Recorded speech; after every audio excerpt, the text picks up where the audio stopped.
हे दोस्तों,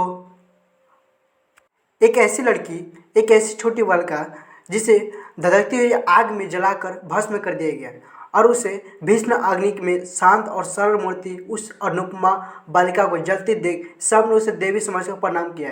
क्या आप जानते हैं उस बालिका का क्या नाम था? क्या आप जानते हैं कि उस बालिका को क्यों जलाया गया? आखिर क्यों? अगर आप ये सारी बातें आप जानना चाहते हैं तो आप हमारे वीडियो को अंत तक बने रहें। और इस वीडियो में आपको बताने वाला हूँ कि क्लास 9 का है। ये जो बातें हैं ये क्लास 9 का हिंदी क्षितिज भाग 1 का पाठ 5 नाना साहब की पुत्री देवी मैना को भस्म कर दिए गए। ये पाठ जो है इसी पाठ से रिलेटेड मैं इसका बुक समरी लेके आया हूँ, जो कि मेरा फर्स्ट बुक समरी है। तो वीडियो को अंत तक जरूर बने रहिएगा। लेकिन इससे पहले आप हमारे चैनल को सब्सक्राइब नहीं किए हैं तो प्लीज़ दोस्तों चैनल को जरूर सब्सक्राइब करते। तो स्टार्ट करते इस वीडियो को मेन पॉइंट पर। ओके, इस चैप्टर को शुरू करने से पहले मैं बतलाना चाहता हूँ कि नाना साहब की पुत्री देवी मैना को भस्म कर दिया। इसका जो लेखिका जो है, इसका लेखक है, लेखिका जो है चपला देवी।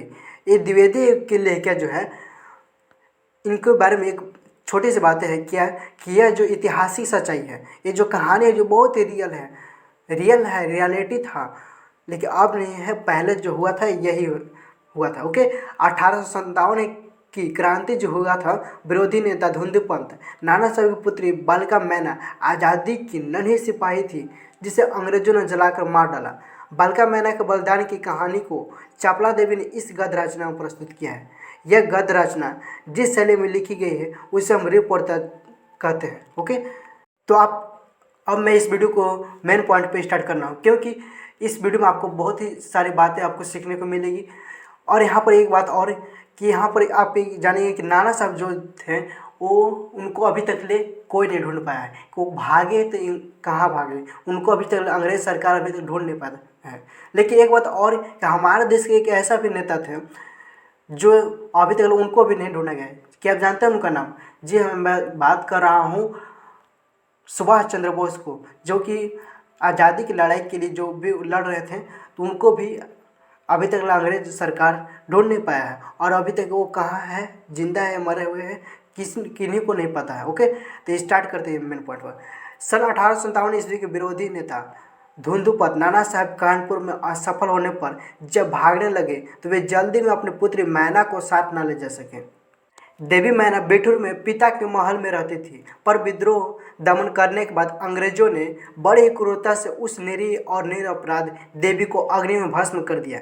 उसका रोमांचकारी वर्णन पाषाण हृदय को भी एक बार द्रवीभूत कर देता है। कानपुर में भीषण हत्याकांड करने के बाद अंग्रेजों का सैनिक दल बेठूर की ओर गया। बेठूर में नाना साहब का राजमहल लूट लिया गया, पर उसमें बहुत थोड़ी संपत्ति अंग्रेजों का हाथ लगी। इसके बाद अंग्रेजों ने तोप के गोलों से नाना साहब का महल भस्म कर देने का निश्चय किया। सैनिकों दल ने जब वहां तोपें लगाई, उस समय महल के बरामदे में एक अत्यंत सुंदर बालिका आकर खड़ी हो गई। उसे देखकर अंग्रेज सेनापति को बड़ा आश्चर्य हुआ, क्योंकि महल लूटने के समय वह बालिका वहां पर कहीं नहीं दिखी थी। उस बालिका ने बरामदे में खड़ी होकर अंग्रेज सेनापति को गोले बरसाने से मना किया, क्योंकि उसका करुणापूर्ण मुख और अल्प वयस से देखकर सेनापति को भी उस पर कुछ दया आई। सेनापति ने उससे पूछा कि क्या चाहती है।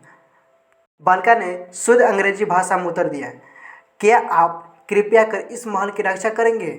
सेनापति बोले, क्यों, तुम्हारा इसमें क्या उद्देश्य है? बालिका बोलती है, आप ही बताइए कि यह मकान गिराने से आपका क्या उद्देश्य है? सेनापति बोलते हैं, यह मकान विद्रोहियों के नेता नाना साहब का वास स्थान था। सरकार ने इसे विध्वंस कर देने का आज्ञा दी है। तो बालिका बोलती है, आपके विरुद्ध जिन्होंने शस्त्र उठाए थे वे दोषी हैं, पर इस जड़ पदार्थ मकान ने आपका क्या अपराध किया है? मेरा उद्देश्य इतना ही है कि यह स्थान मुझे बहुत प्रिय है, इसी से मैं प्रार्थना करता हूँ कि इस मकान की रक्षा कीजिए। सेनापति ने दुख प्रकट करते हुए कहा कि कर्तव्य के अनुरोध से मुझे यह मकान गिराना ही होगा। इस पर उस बालिका ने अपना परिचय बताते हुए कहा कि मैं जानता हूँ कि आप जनरल हैं। आपकी प्यारी कन्या मेरी में और मुझ में बहुत प्रेम संबंध था। कई वर्ष पूर्व मेरे पास बराबर आती थी और मुझे हृदय से चाहती थी। उस समय आप भी हमारे यहाँ आते थे, मतलब घर आते थे, और मुझे अपनी पुत्री के ही समान प्यार करते थे। मालूम होता है कि आप वे सब बातें भूल गए हैं। मेरी की मृत्यु में से मैं बहुत दुखी हूँ। उसकी एक चिट्ठी मेरे पास अब तक है। मेरी जो है सेनापति है की पुत्री थी, जो कि अब नहीं रही। ओके, यह सुनकर सेनापति के होश उड़ गए। उसे बड़ा आश्चर्य हुआ और फिर उसने उस बालिका को भी पहचाना और कहा, अरे यह तो नाना साहब की कन्या मैना है।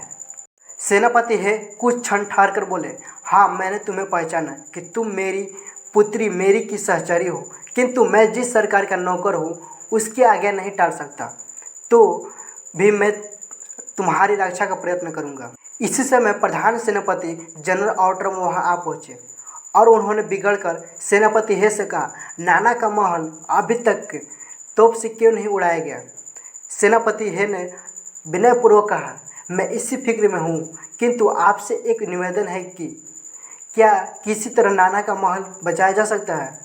आउटरम बोलता है, गवर्नर जनरल की आज्ञा के बिना यह संभव नहीं है। नाना साहब पर अंग्रेजों का क्रोध बहुत अधिक है।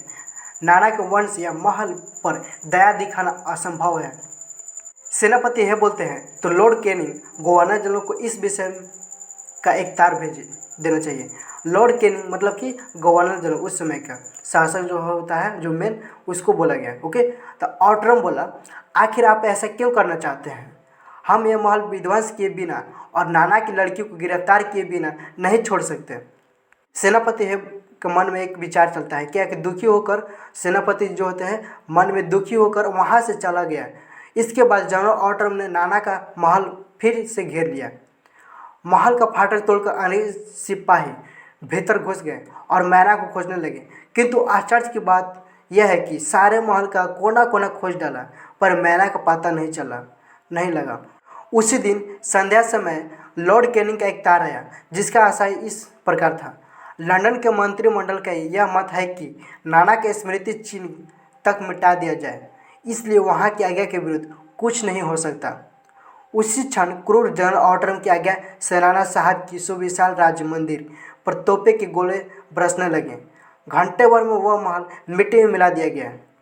उस समय लंदन के सुप्रसिद्ध टाइम्स पत्र में 6 सितंबर को यह एक पत्र में लिखा गया, बड़े दुख का विषय है कि भारत सरकार आज तक उस दुर्दांत नाना साहब को नहीं पकड़ सकी, जिस पर समस्त अंग्रेज जाति का भीषण क्रोध है। जब तक हम लोगों के शरीर में रक्त रहेगा, तब तक कानपुर में अंग्रेजों का हत्याकांड का बदला लेना हम लोग नहीं भूलेंगे। उस दिन पार्लियामेंट की हाउस ऑफ लॉर्ड्स सभा में सर थॉमस हे की एक रिपोर्ट पर बड़ी हंसी मतलब कि मजाक छोड़ाई गई, जिसमें सर हे ने नाना की कन्या पर दया दिखाने की बात लिखी थी। हे के लिए निश्चय ही यह एक कलंक की बात है। जिस नाना ने अंग्रेज नर नारियों का संहार किया, उसकी कन्या के लिए क्षमा अपना सारा जीवन युद्ध में बिताकर अंत में वृद्धावस्था में सर थॉमस हे एक मामूली महाराष्ट्र बालिका के सौंदर्य पर मोहित होकर अपना कर्तव्य ही भूल गए। हमारे मत से नाना के पुत्र, कन्या तथा अन्य कोई भी संबंधी जहाँ कहीं भी मिले, मार डाला जाए उसे। नाना की जिस कन्या से हे का प्रेमालाप हुआ, उसको उन्हीं के सामने फांसी पर लटका देना चाहिए। ये थी उसकी ऑर्डर।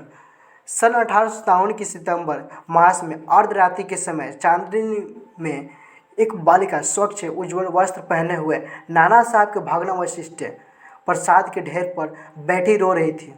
पास ही जनरल ऑटरम की सेना भी ठहरी थी। कुछ सैनिक रात्रि के समय रोने की आवाज़ सुनकर वहां गए। बालिका केवल रो रही थी, सैनिकों के प्रश्न का कोई उत्तर नहीं देती थी। उसके पास सैनिक है तो बालिका कुछ नहीं बोलती थी। ओके, इस बात कराल रूपधारी जनरल ऑटरम भी वहां पहुंच गए। वह उसे तुरंत पहचान कर बोला, ओह यह नाना की लड़की मैना है। पर वह बालिका किसी ओर ना देखती थी, न अपने चारों ओर सैनिकों को देखकर जरा भी डरी। जनरल ऑटरम ने आगे बढ़कर कहा, अंग्रेज सरकार की आज्ञा से मैंने तुम्हें गिरफ्तार किया। मैना उसके मुख की ओर देखकर अर्थ स्वर में बोली, मुझे कुछ समय दीजिए जिसमें आज मैं यहाँ जी भर कर रो लूँ। पर पाषाण हृदय वाले जनरल ने उसकी अंतिम इच्छा भी पूरी नहीं होने दी। उसी समय मैना के हाथ में हथकड़ी पड़ी और वहाँ कानपुर के किले में लाकर कैद कर दी गई। उस समय महाराष्ट्रीय इतिहासवेत्ता महादेव चिटनवीस के बाखर पत्र में छापा था। क्या है कि कल कानपुर के किले में एक भीषण हत्याकांड हो गया। नाना साहब की एकमात्र कन्या मैना धधकती हुई आग में जलकर भस्म कर दिया गया। भीष्म अग्नि में शांत और सरल मूर्ति उस अनुपमा बालिका को जलती देख सबने उसे देवी समझकर प्रणाम किया। तो आप इस वीडियो को देखकर आप पूरी तरह से समझ गए होंगे कि ये जो है 1857 की क्रांति के समय की जो बात है। नाना साहब विद्रोह ही थे, किसके विरुद्ध?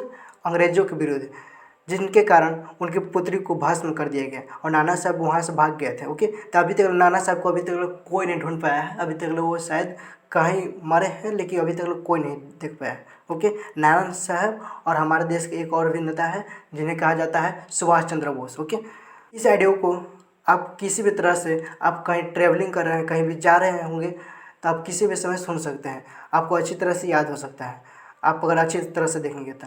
मिलते हैं नेक्स्ट वीडियो में, तब तक के लिए जय हिंद। लेकिन इससे पहले आप हमारे वीडियो पर न्यू है तो वीडियो को लाइक करके शेयर सब्सक्राइब कर दें। अगर इसमें आपको कोई भी त्रुटि लग रहा होगा तो कमेंट जरूर करें।